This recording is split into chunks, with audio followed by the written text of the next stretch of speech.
Hello, everyone. Welcome. Can you guys all hear me okay? Yeah? Okay, well, it is 10:10 and we have a jam-packed session today. So I wanted to make sure that we got started. Just to make sure, you guys should be in the session called Educator Secrets Revealed, the top 5 distance learning tools for entrepreneurship. And I put a question up there asking you, what movies or YouTube videos should you be showing your students to help build the entrepreneurial mindset? And last night I saw this great commercial about a security system using the same characters from Risky Business. And I thought that was just such a great connection. And I thought Risky Business is also a really good entrepreneurial video. So I wanted to mention that to see if anybody else has.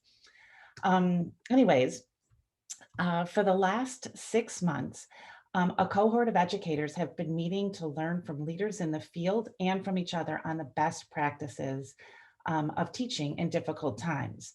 And as we all know, these have been very difficult and challenging times. We have all had to pivot and think entrepreneurially as we moved our classrooms from in-person to quickly online to even throwing in some hybrid and to everything else in between. This group has been fantastic, just fantastic.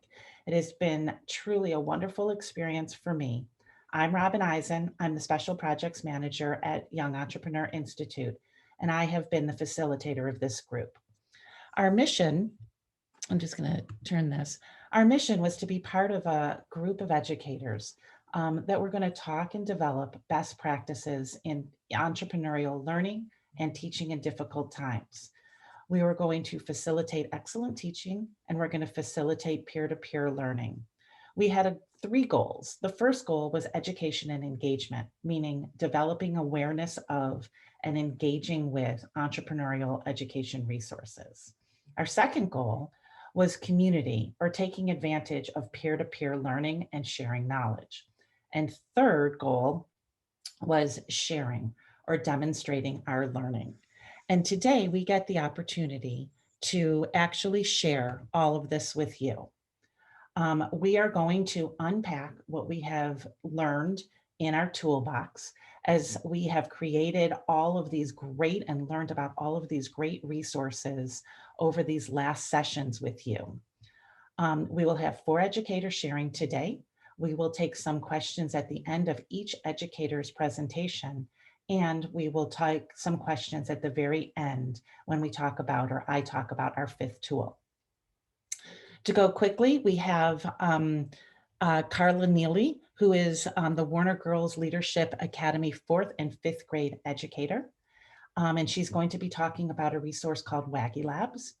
Then we're going to go to Lisa Blachaniec, who is a primary school educator at Arrowhead. She is a 4th grade educator. Then we are going to go into Keri who is a high school teacher at the International Newcomers School in Cleveland, part of the CMSD program. And finally, we're going to be talking with Seth Guren, who teaches 3rd through 8th grade at the Mandel Jewish Day School. He is a middle school and primary school educator. And then finally, it will be on to me. I think at this point, I'm going to introduce Carla. Carla, again, she's a 4th and 5th grade science instructor and a 4th grade social studies teacher at the Warner Girls Leadership Academy, and that also is part of CMSD. She has 20 years experience teaching in urban schools. Carla received her master's in education and curriculum and instruction with the STEAM focus this year, piling onto her master's in education and technology that she earned in 2003. She is a Cleaver certified educator. She is Edpuzzle Level 1 certified, and she is a Microsoft certified educator. In addition, Carla was the National Honor Roll's Outstanding Teachers, American Teachers Award recipient in the 2005-2006 school year, the Cleveland Plain Dealers Crystal Apple Teacher Award recipient for the 2012-2013 school year, and we just learned that she is an Ed Uporium featured educator. So Carla, I'm going to turn it over to you. Okay, and good morning, everyone, and I'm going to share my screen, and then we'll get started. 1 second.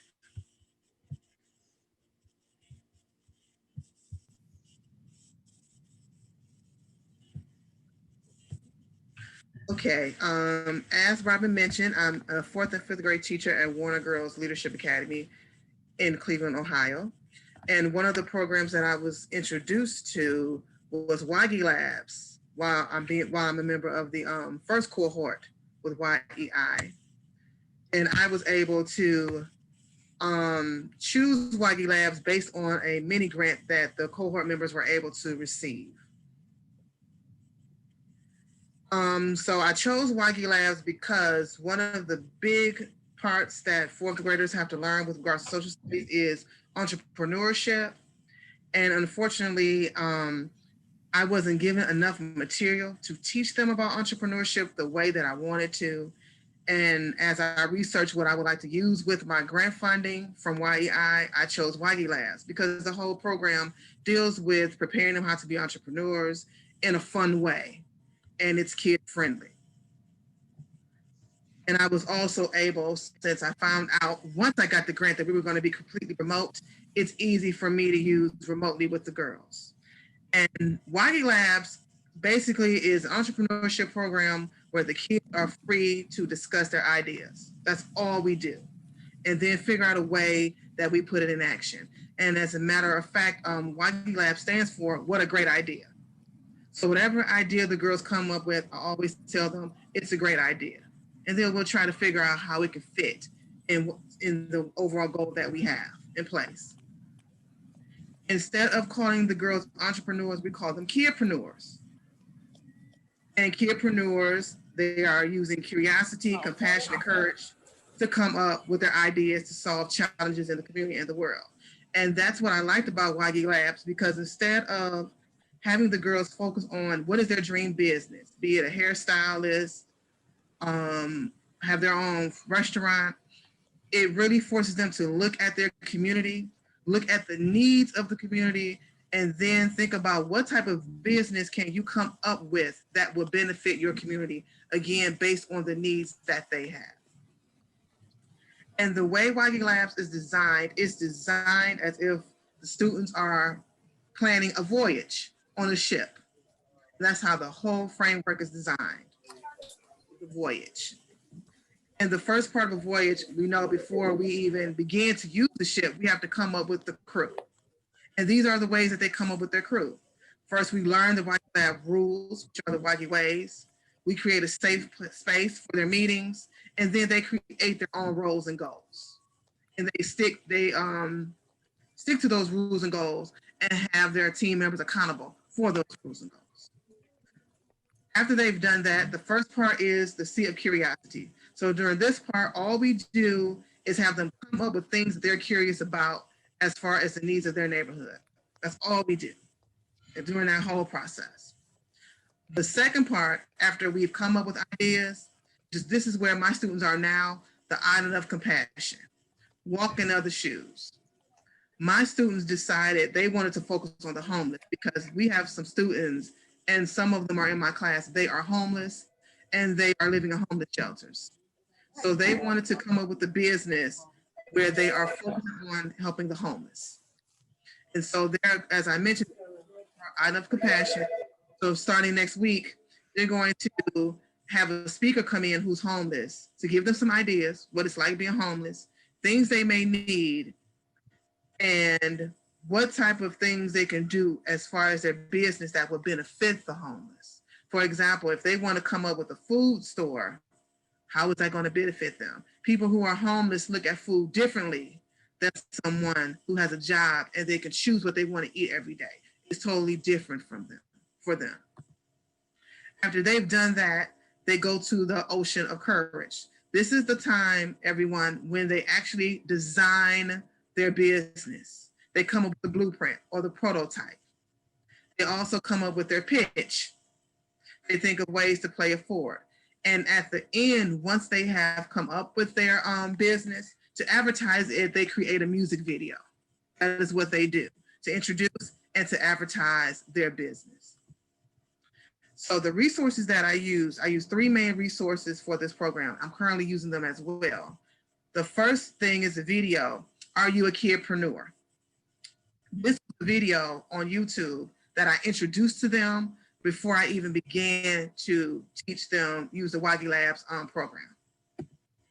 I also use Edpuzzle. Edpuzzle can be used for all subjects. What Edpuzzle does is that you can take any type of video, place it in Edpuzzle, and at different parts of the video, you can pause it and add a question in that you may want your students to answer. So that helps you see if they're paying attention, if they're understanding what they're looking at, what they're listening to, and you can also test them for comprehension. And also for those of you who have students who are hearing impaired, there's also something there that you can do for them. You can make it closed caption the videos as well. And this is free, and you can find that at edpuzzle.com. One of the most important resources that I'm excited about, Chick just gave it to me, who's the author of YEI Labs that I talk to regularly. He introduced me to a young lady who lives in Nigeria, West Africa, who is also using YEI Labs. And we have just created a pen pal program with the girls, and she teaches all girls as well. And we're starting to do things with Zoom on them and with them. And that's it for my presentation. And if anyone has any questions, I'm more than welcome, more than happy to answer them for you. Carla, are your students in person or online? My students are completely online. Initially, when I chose YEI Labs, we thought we were going to be remote because the numbers were so low in Cuyahoga County. And then literally overnight, the numbers just shot the roof. So we had to become completely remote. And now we're going to be remote until for the whole semester now. And the way it's looking, we may be online more. So what I did was I was able to meet with Chick. I meet with him regularly and his team, and we figured out a way where we can do everything remotely. And it's been working so far. It's really been awesome. The girls love it. And I think it's because of the way the book is set up. It's so kid friendly, and it looks like a comic book. The book, it doesn't look like a typical. I would say that I think when he designed it, he didn't want it to look like a textbook. So it looks like a comic book that the girls are doing. As I have it right here. I'm gonna hold it up, but I have it. I don't know if you guys can see that. And it's what he calls his playbook. And yes, it can. Someone in the chat. It can be used for kindergarten through 5th. I work with some middle school girls too, and they want to use it. So I would say it can be used for any grade. You just will have to adapt it to fit their needs. But right now, initially, I wanted to use it for 4th grade, since I teach 4th grade social studies as well.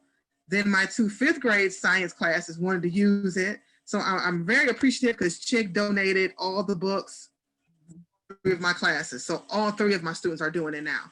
My 4th and 5th grade girls are just taking the science end of it, who I have for science. And my social studies group, they're using the social studies and entrepreneurship background for their project. So it really worked, and the girls love it. They really do. Excellent. Let's just, I'm going to take a quick, thank you so much for sharing your experience with YEI Labs and their curriculum. I want to just take a quick second and make sure we don't have any questions. We have a lot of comments about how great a teacher you are, and I couldn't agree more. I give you a wonderful hands up or thumbs up. I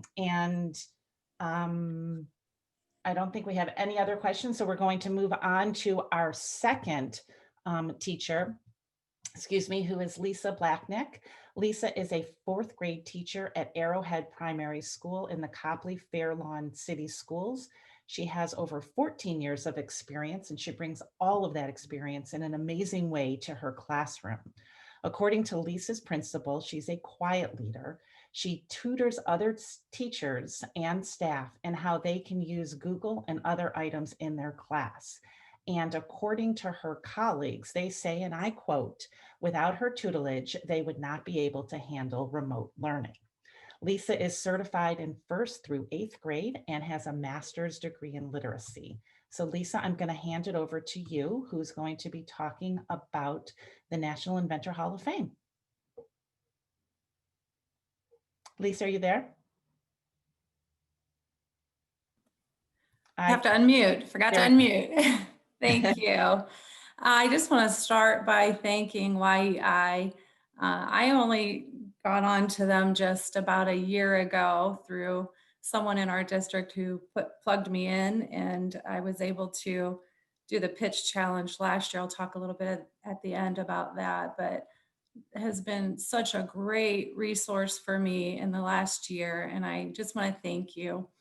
As educators, I think sometimes it's difficult to do our job without partnering with organizations and places that can give us resources and things that help us in educating children. So I just want to thank you.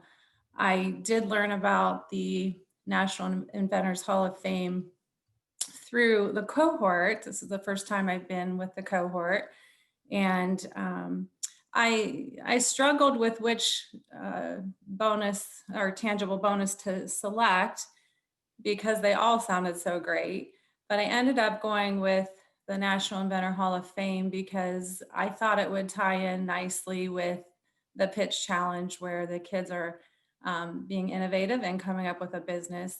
So that's kind of my reasoning behind this. And we started our school year at home remote for about 4 or 5 weeks, I forget now. And my intention was just to have the parents come in and pick up the packets and go that route. But then we came back. We've been in person for about 5 weeks. So it was a great opportunity to use this at Halloween time, actually, because one of the first things that you do is design a disguise. And we were not able to have the typical Halloween parties that we would have with the PTA hosting it. So inside the packet, you get a mask and you get a cape to use your creativity and come up with your disguise as a superhero. And in the packet, I'm not going to link out to these, but there is for each student, there's a nice plan where if you did use this with home instruction, it's pretty much self-explanatory. The slides I'm sharing right now were just slides that I could share with the kids and they could take themselves through the activities. When they click on the link on this slide, it takes them to the center of the book where each of the inductees for the Hall of Fame, you click on their picture, they're each created into a superhero disguise. And you learn a little bit more about their innovation and what they have done in their lifetime. And I just think it's a great resource for the kids to see that these are real life people who've come up with something in their lifetime that we can also aspire to be like. Also in the packet, the students receive a little comic book, and we read this together as a class. And then from that, we started thinking about what type of disguise we would like to have when we do our mask and our cape. And these were some questions that I had them think about. I said, what could you do with your design so that no one else could recognize you? And to start thinking about some of the superheroes that they're already familiar with in life, and how could they even disguise different parts of their body? Maybe they want a glove or a belt. And in the with the program, you can click out to even looking at some of the superheroes and some of the specific parts to their disguise. And this could be just like an inspiration to them. Hey, Lisa? Yep. Lisa, can I stop you just real quickly? I think you intended to show slides, but they're not coming through. Oh dear. Can you just double check and make sure that your slide is moving forward? They're moving forward for me. Are you sharing your screen? Yes. Can you unshare your screen and reshare it so that we can give it a kickstart? I just want to make sure people can actually see what you're showing. Oh, bummer. I'm so sorry. Yeah, I'm like 5 screens in. We'll go through real quickly. We have time. We want to make sure that everyone. Let's try again. Are you seeing There it we now? go. I should have asked at the beginning if you could see it. I am so sorry. So can you go up to the present button next to the share? There you go. And then and the arrow down on the left-hand corner. There you go. Thank you. All right, that's exactly what I was doing. I apologize that it wasn't working. That's okay. We all have glitches with that. I am All like right. key to it. I'm good at that, so don't worry. This was the screen where I was talking about the comic book and designing and the questions. Now, you're seeing all the screens now? Yes, thank you. Okay, perfect. All right, so then the first day we kind of had them draw out their design ideas. And then the second day is when they started actually doing some designing and working. I was hoping if I stopped screen sharing for a second, would I be able to show a video or no? Yes, you can. As So, long as it's up on your screen. Or okay, so it was Halloween, and instead of the party, can you see where I'm about to play a video? I can't see it yet. But Now? are you sharing your screen? Is it up on your screen? It is, but you know Okay, so what? you have If it to go to doesn't work, that that's tab. fine. That's okay. We won't worry about it. Now I've lost my share screen. It's up at the top? It's at the bottom of mine, but that's here. I Let think me I got it. I'm sorry. No, it is up. It's at the bottom. I'm sorry. I was looking at yours. There you go. Now you're sharing your screen. All right, let me take it back. So when I sent them out, I just had some materials all around the room. I just wanted to show their excitement for the activity. There, the video's going.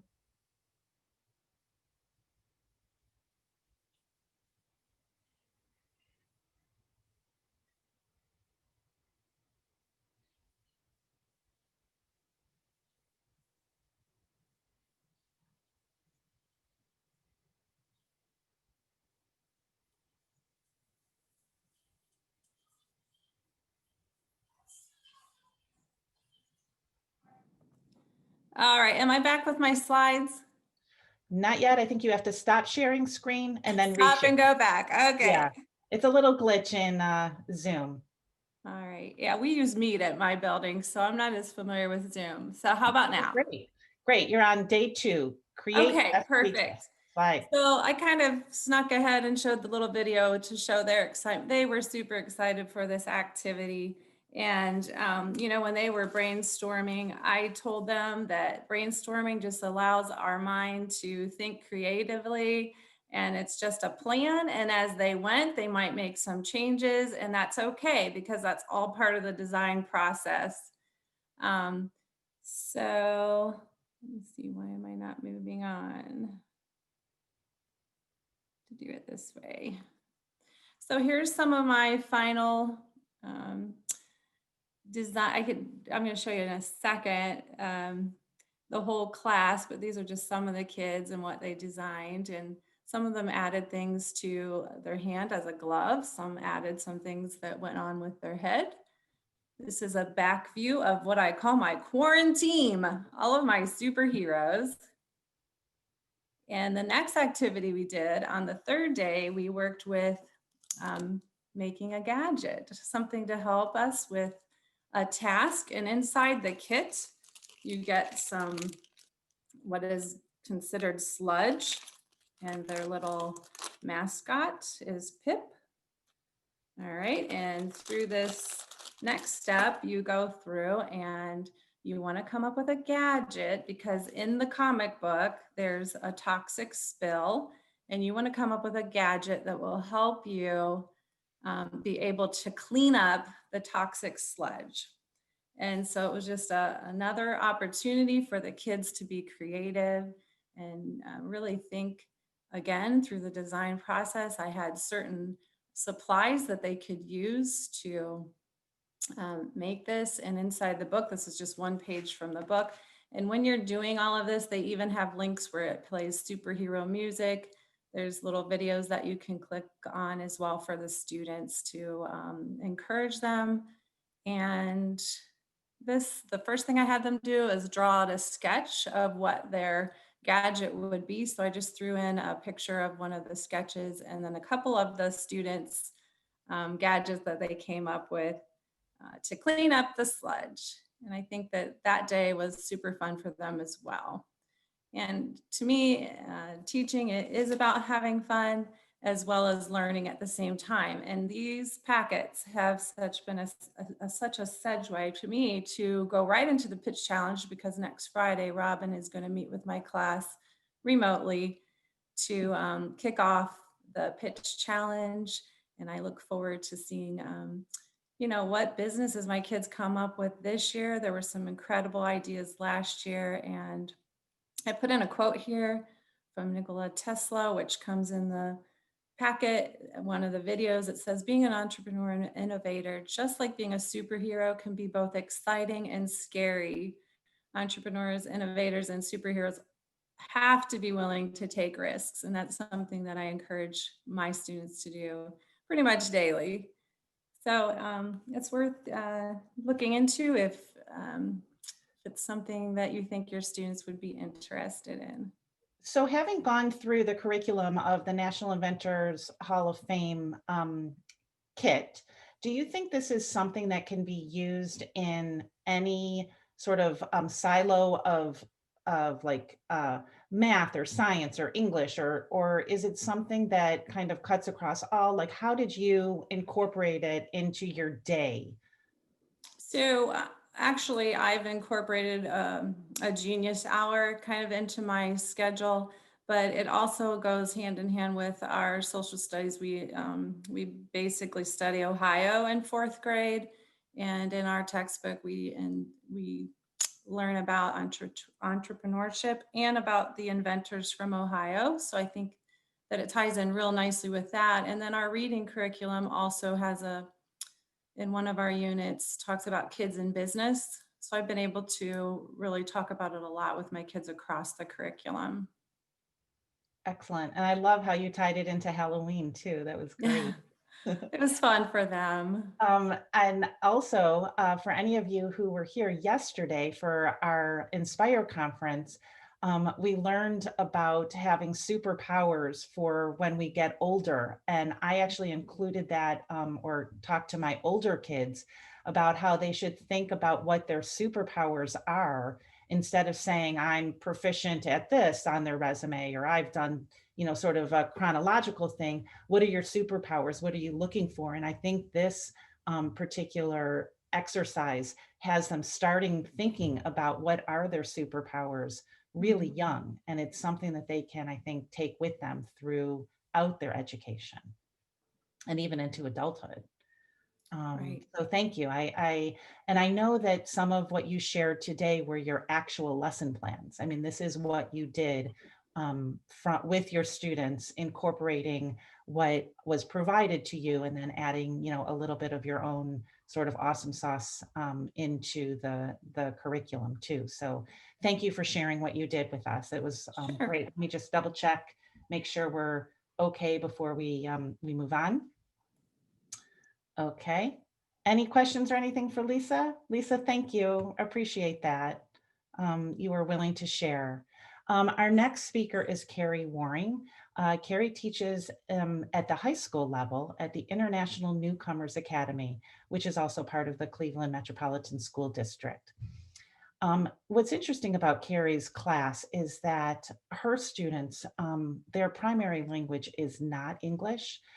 In fact, she has a very wide variety of languages spoken in her classroom, from Swahili to Arabic to Tagalog,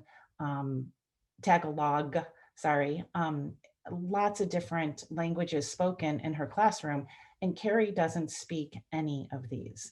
Yet she has found a way to engage these students and not only help them with their studies, but also help them with their transition into America.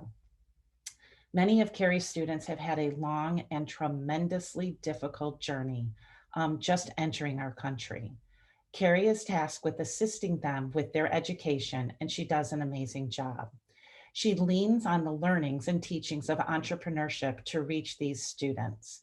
Keri has over 11 years of experience in education, and we're thrilled to be able to have Keri speak to us with what she has been doing in her classroom with the pitch challenge. Keri, I'm going to turn it over to you. Okay. All right. Hello, everybody. It's so good to be here and be with YEI's action here that we've been doing through our cohort and through all of the activities that I've had the opportunity to participate in. I do want to give a shout out to Robin and Matthew for all of the supports through the projects that I've done through YEI with the pitch challenge. The pitch challenge came into my space kind of in a way that is different. I saw that there were some free books offered. And so I took somebody up on, hey, I'll meet you in a parking lot somewhere and you can get these books, because they weren't available I wasn't at the Enspire conference last year. So when I was seeing these books that I could have, I got quite a few, and I was able to have books for each of my students. And the book we had was The Startup Club.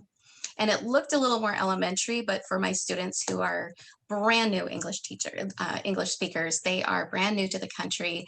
And in my classroom, we serve 18 languages, and I'm going to share my presentation, hopefully.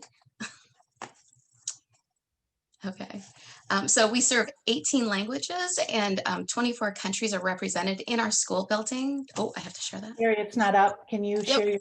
try sharing your screen again? Thank you. Did it work? Yep. Good. Thank you. We serve 18 languages, and 24 countries are represented in our school building. We have a pre-K through 12 building of amazing educators, amazing students that I am just so impressed with and so inspired by. Each day when we meet with our students, whether it's online or in person, it can be a challenge, but when I watch my coworkers and the students themselves work together towards bigger things as a team, I've just been inspired to do more and find ways for our students to be able to become the best version of themselves. Now, when we are preparing them in high school, we are getting them ready for the next step. And when students come and they speak zero English, and they have to be ready for the next step, I find it part of my goal to get them ready for anything. And in entrepreneurship, we are required to think differently, be risk takers, and all of those things are what my students embody. So I'm very proud of them and everything that they've done through the pitch challenge that we decided to do. I've seen some characteristics in my students that they love to talk to people and make connections. Maybe they're limited in their language, but they have this energy that you just pick up on when you are in their space. So online this year, I think that's the thing I've missed most. And I've told my students, this is just different. A lot of it's me focused. And what I really miss is walking into the classroom and having all of your energy. And so as we talked about that this year in our online classes, they've been starting to bring it. They've been bringing their energy, and we've been making it work and making it happen. So when I heard about the pitch challenge, I was a little bit overwhelmed. I felt nervous and I was concerned, and I wondered if we could do it. I was doubtful that we could really accomplish this with a lot of students who do not speak English. There were going to be a huge challenge, and it's all of my students. So what I found through my students was that they had a willingness and an excitement to do this. They were resilient when we came up with issues or problems with how we were going to do it. They came with resilience and energy and their creativity, as I explained it, and they were powerful and strategic thinkers. So this pitch challenge gave us the opportunity to think differently, to work differently, to use those characteristics that they all have inside of them. And then we transitioned it into a lot of our ELL goals and our learning in a new language and learning new vocabulary. So YEI was super helpful in meeting a lot of my ELL goals for my students, and our students, I saw them blossom. I saw them learn to sell their skills and learn to pitch themselves into everything that they do. So I have a video of my students, and I want to show you them. This video gives me the chills because I don't get to be with them. And I know there's a few of the teachers from our school on here, and they were super helpful with getting the videos done. It takes a lot to videotape 47 of these pitches, and 47 of them took a long time during a day, and everybody on our high school floor was just pitching in and saying, hey, I'll hold on to some kids while you're able to individually videotape. The kids, being new to the language, are extremely shy about performing in front of people. So convincing them to let me and allow me and trusting me to have their videos and to let them practice and do a few takes was important. So I'm going to show this little video that my son helped me create.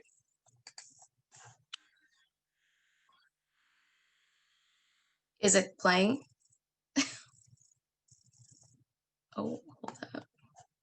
It was, but it stopped. And there was But you could hear the music and everything? no sound. Okay, so hold on one I second. think something happens when you play video, like it gets glitchy. It takes a lot more bandwidth. So give it one more try, and if not, we'll just move on. Let me try I'm sharing my screen Share again. your screen again. When you share your screen, make sure you click Right, on check the marks. sound button. There we go. Awesome. All right. Now I'm sharing. So I'll go back.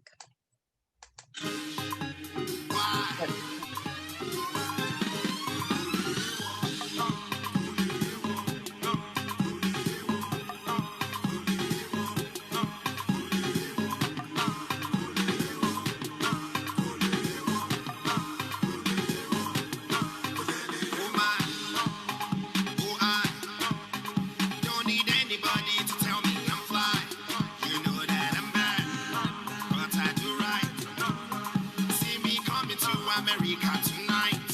Ooh, flexing, desperado. Turn up, spend the mado. Paparazzi all in my door.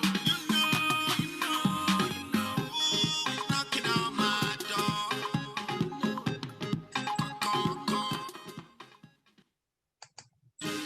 Oops. Oh my goodness. Ethan, how do I? Just click the next one. I'm trying to. There There you go. I'm like, no, I'm trying to share. Okay. So in that video, you got little glimpses of the confidence that my students were building, the use of their little lemon, and everybody got on board that didn't speak strong English, that were working in my English intervention class in the afternoon. They got on board with, let's work together as a team. Let's do this together, and let's work on a script that we all can do. And I know we can do it well. So our whole class pitched in on ideas. How do you sell lemonade? How do you do this? How do you get people to want it? How do you use your hands? How do you use your smile? How do you use your body language to get people on board with you? And then in my earlier classes, who have a little bit stronger English skills, they came up with different things that they wanted to pitch. So the pitch challenge looks like one thing to some schools. It looks like, hey, let's come up with a business plan and a business idea. But what we used it for was something a little bit different. And we found a way to create a presentation that we could submit. And our class was able to earn some things through doing that. And I am so excited and so grateful for YEI for recognizing that in our building, we have to do things a little bit differently.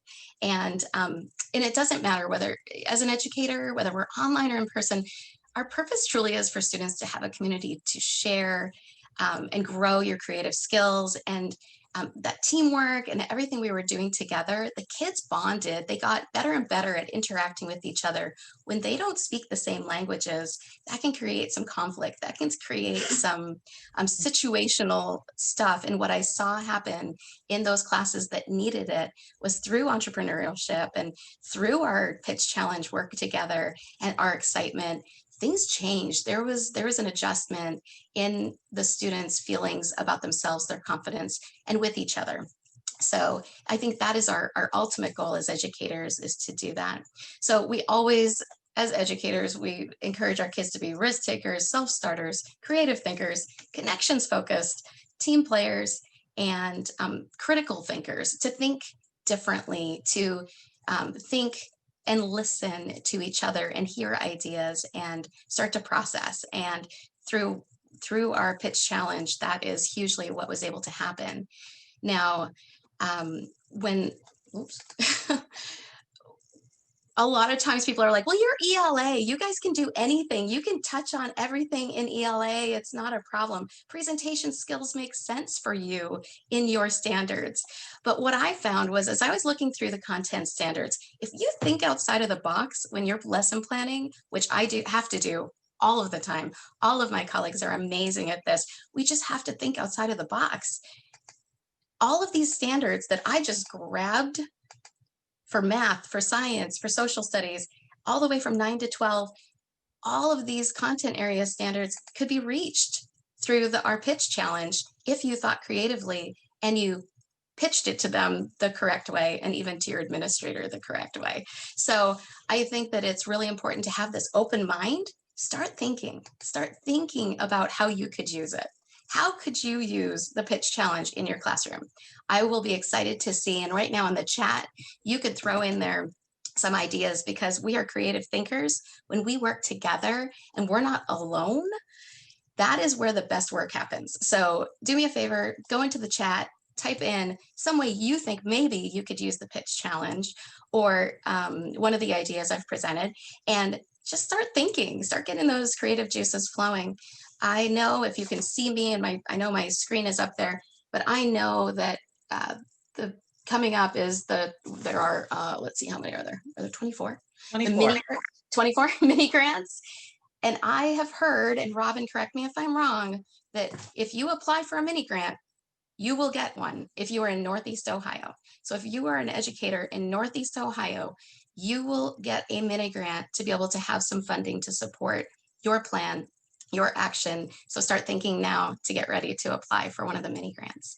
Okay, so what I gained by being in the YEI group and the cohort, and even before I joined the cohort, so excited I heard about this cohort, because when we went all online working with students that are so outstanding and so amazing, but the communication can be challenging from online, I was really feeling overwhelmed with how much tech it is.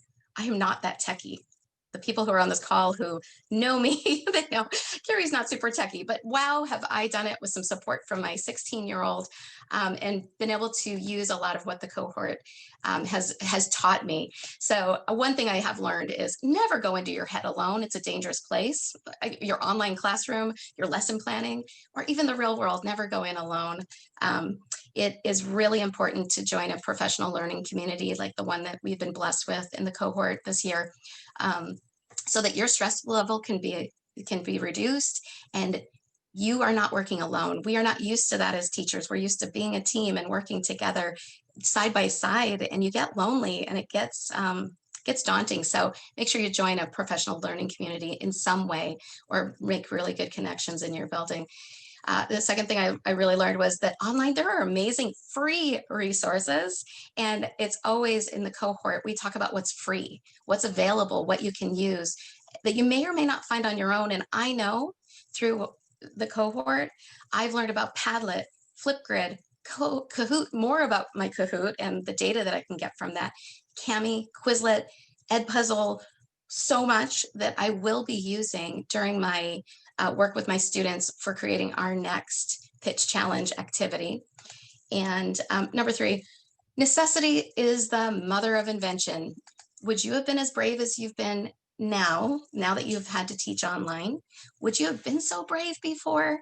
Now that you have had to teach online, and if school goes back to normal, I hope our normal looks differently.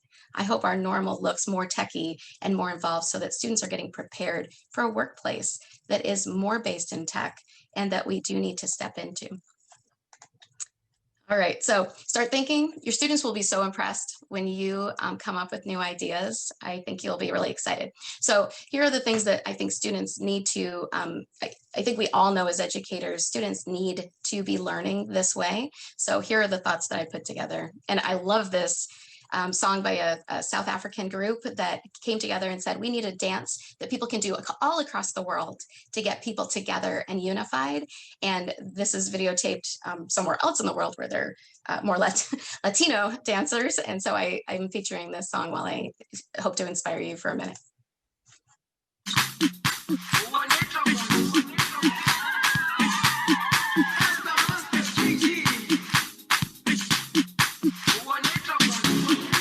Jerusalema ikhaya lami ilondoloze uhambe nami zungangishilana Jerusalema ikhaya lami ilondoloze uhambe nami zungangishilana dawo yami ayikholana buso wami awukholana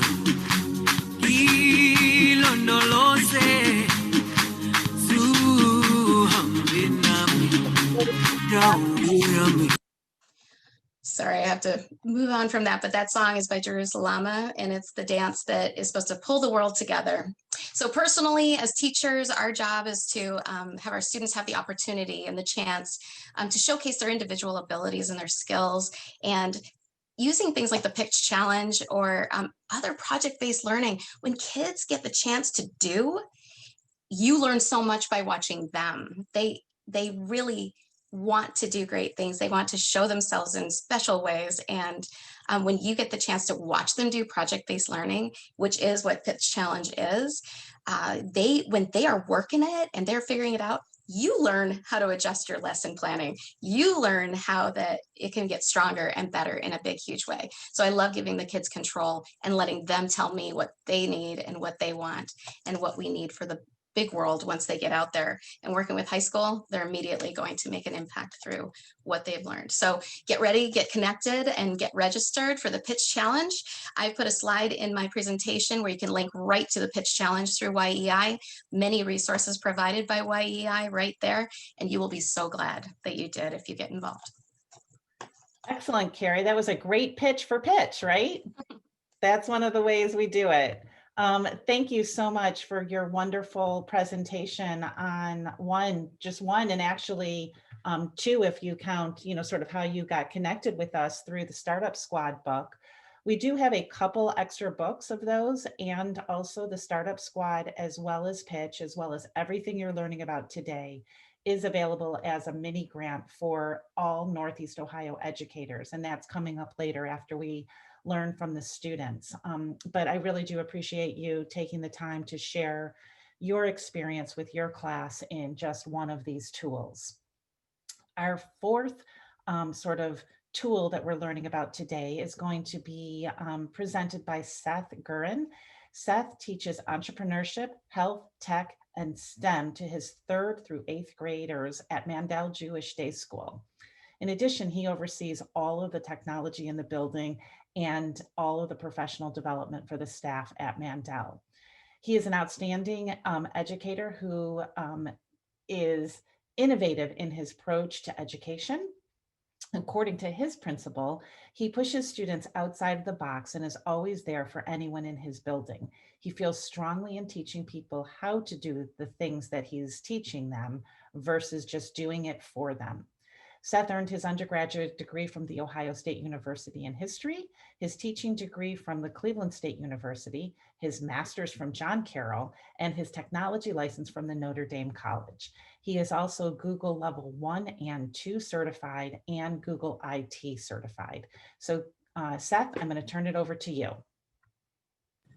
Thank you, Robin.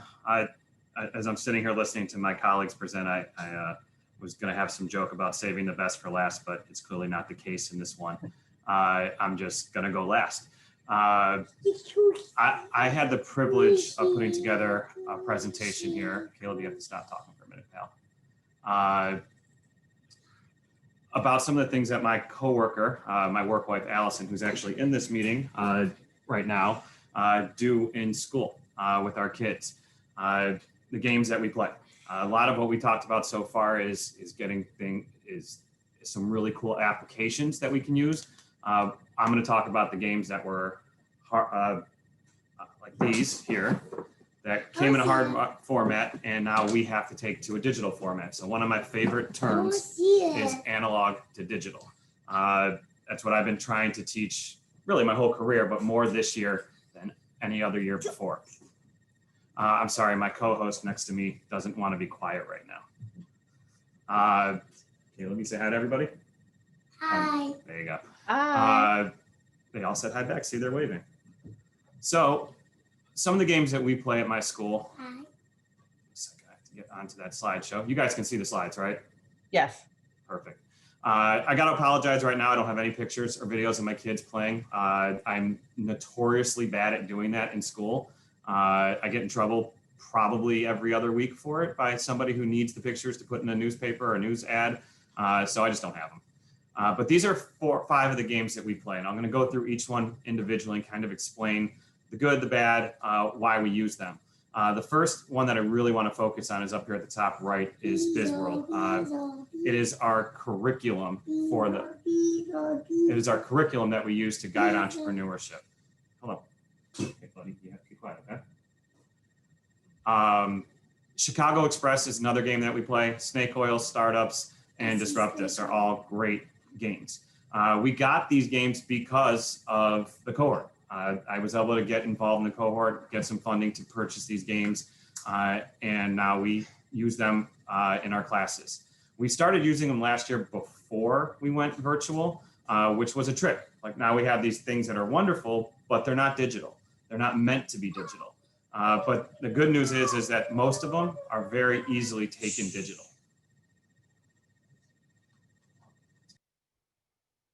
No. So first one we'll talk about is BizWorld. And this is where I'm going to spend most of my time.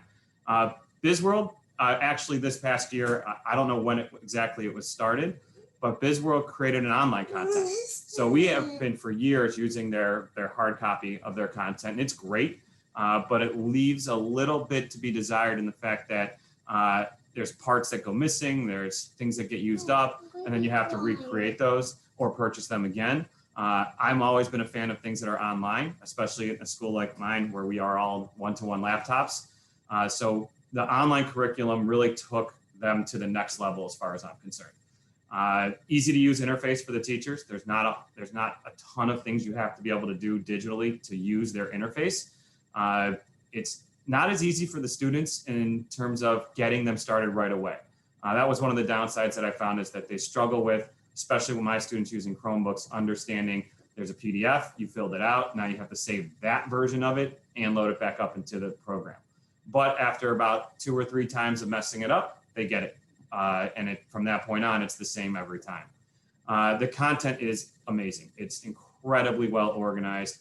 The only time that I have an issue is getting some stuff loaded. It's a little bit of slower interface, but that doesn't prevent anything because you just have to load it up before you get going in class. That's about it.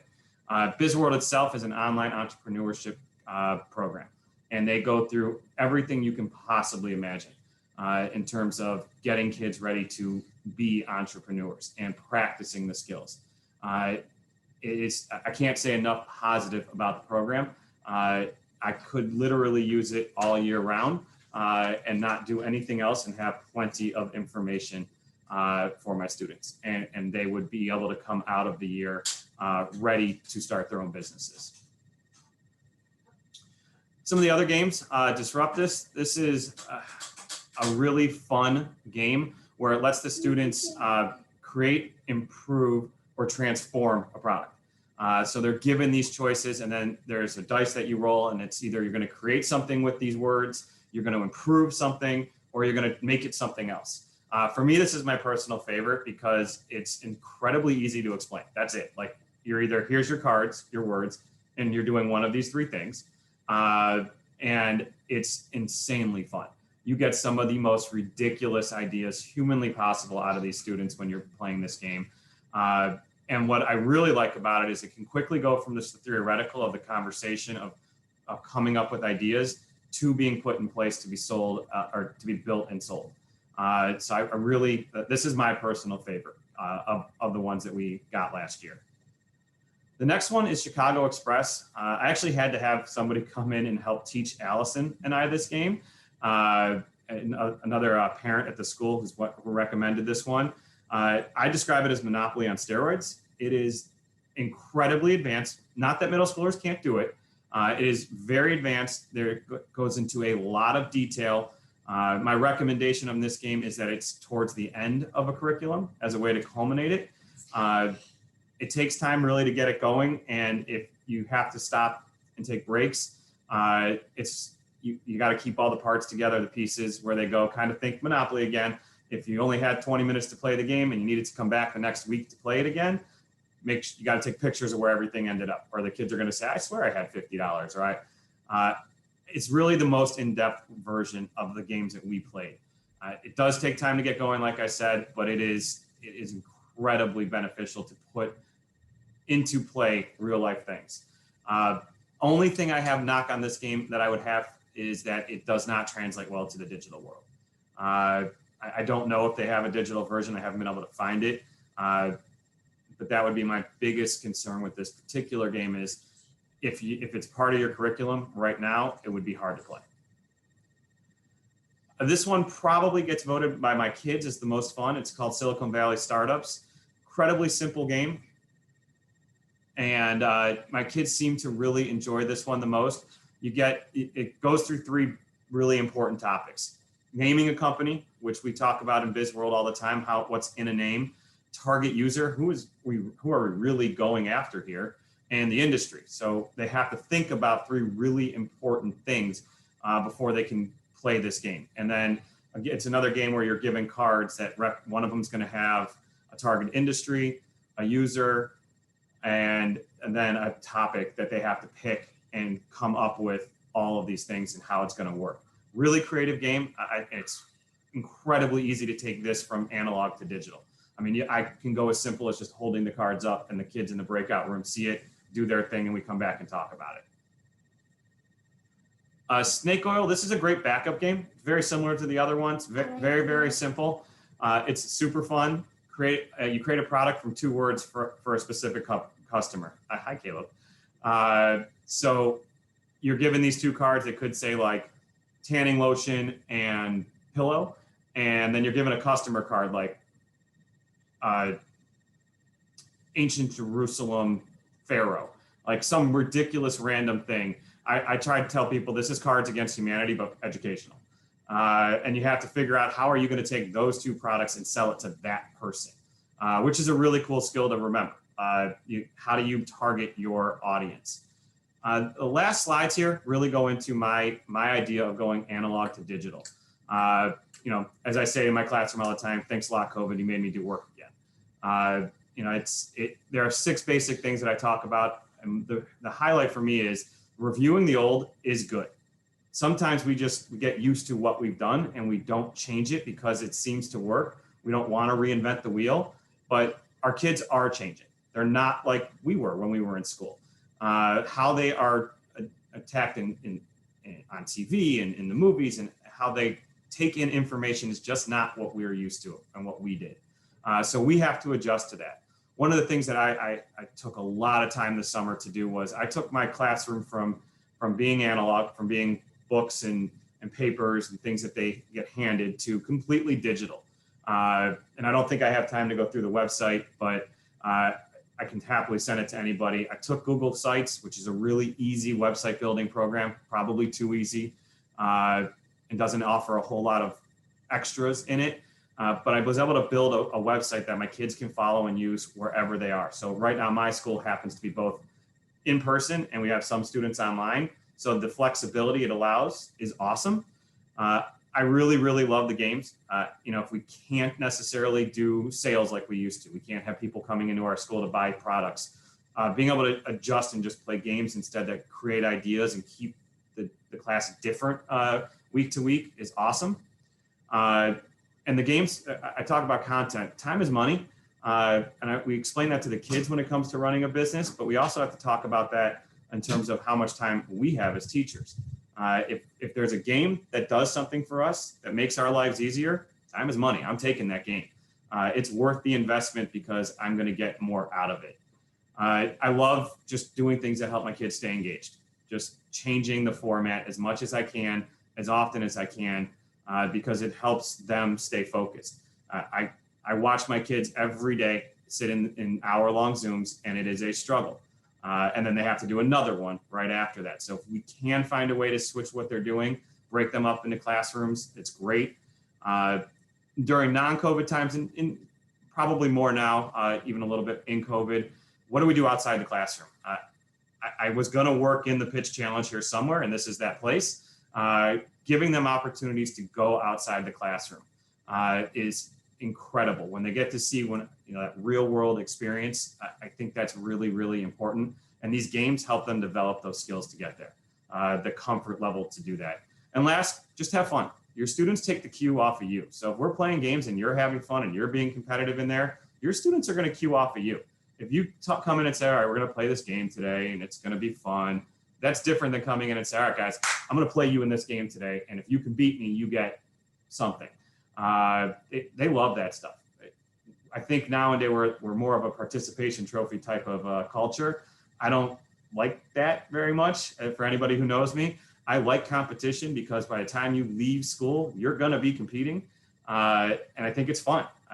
It's the coach in me. It's what I do every single day. So I think that they really take from that. Even the students who are more introverts like having that competition where everybody can have a chance to win, but not everybody wins every single time. Excellent, Seth. Thank you so much. And thank you for putting your email up on the board up there. All of our speakers are available to talk with you. They all can be accessed either through the app, or you can contact me at YEI and I can get you their information. But as promised, we talked about 5, and I'm going to be like literally 30 seconds. I'll wrap this up. We had talked about 5 different tools, and the 5th tool is actually being in a cohort and leaning on each other for all of our learning. You need to stop. Our cohort has been meeting for about 6 months. We met in power hour meetings as well as cohort only meetings. And we've just learned so much from each other. Other cohorts you can join include, looking, if we're going to have one, look for some emails from us, look at the attendance list from today. Anyone here who is coming to this Enspire conference is really interested in the same thing that you guys are interested in. So you reach out to them. You can join different Facebook groups. There are people out there who are willing to help and willing to share. There's no need to reinvent the wheel every time you come up to a new problem. Please reach out to any of us, all of us.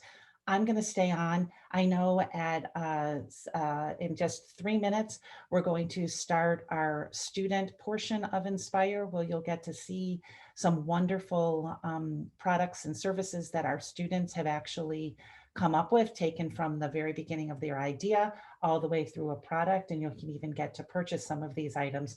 So feel free to take a quick little stretch and then go back into the main room. You'll have to exit this room and go back to the other room.